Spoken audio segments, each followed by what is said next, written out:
The key to the Smooth Quad Divide tool, or SQD tool, is the subdivision panel. This is displayed by right-clicking on the SQD icon. The only entry is the angle between faces. Any angles between faces smaller than the number displayed will be divided. This is demonstrated by bringing a simple cube onto the grid. Click on the SQD tool with the angle set to 90 degrees. Since there are no angles on the cube that are less than 90, nothing will happen. Now set the angle to 91 and click on the tool again. The cube is slightly rounded. Reduce the value to 55 and click again. Another level of rounding occurs. Now set the angle to 20 and click on the tool. The four faces in the middle of each side have angles greater than 20, so no rounding occurred. Undo and increase the angle to 25.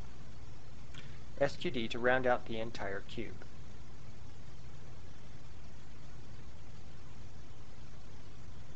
Note the similarity of the geometry when compared to a surface subdivided cube.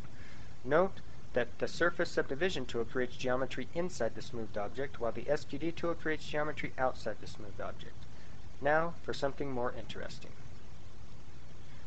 From the object library of the Polygon Modeling project, we will click and drag the Goblet 1 object to the middle of the screen.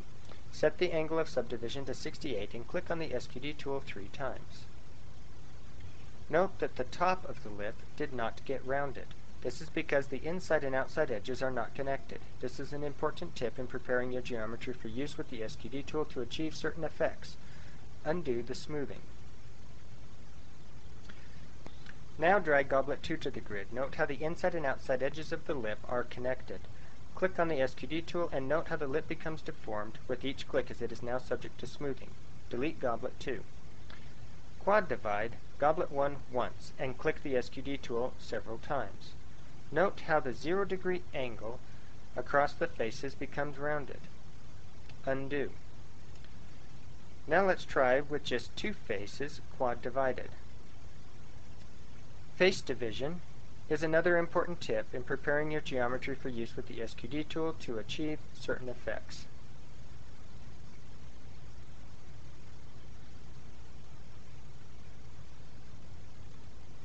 Let's delete Goblet 1. Note that you can use the SQD tool to round only selected faces, just like with the Quad Divide tool. Let's drag Goblet 3 to the grid. Note the thickened base. Click the SQD tool several times. Note the difference in the look of the base.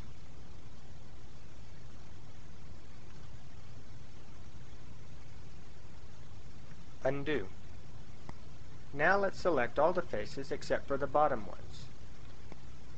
This is accomplished by turning on Faces as the feature to be selected and using the rectangular selection tool with backside checked to select all the faces on the object. Now click on the subdivision tool several times. Note the result now. Face selection is another important tip in geometry results. Delete the goblet. It is also useful to vary the angle during the smoothing process, since some faces will not be divided, thus changing the smoothing results on the surrounding faces. Drag Goblet 1 to the grid and set the angle to 56. SQD once. Note that only a few of the faces have been smoothed. Set the angle to 60 and SQD again. Now set it to 70 and SQD again. Changing the angle during the smoothing process and thus the division order is another important tip in geometry results. Play around with this little understood tool and learn to apply its principles. It is a powerful tool in your toolbox.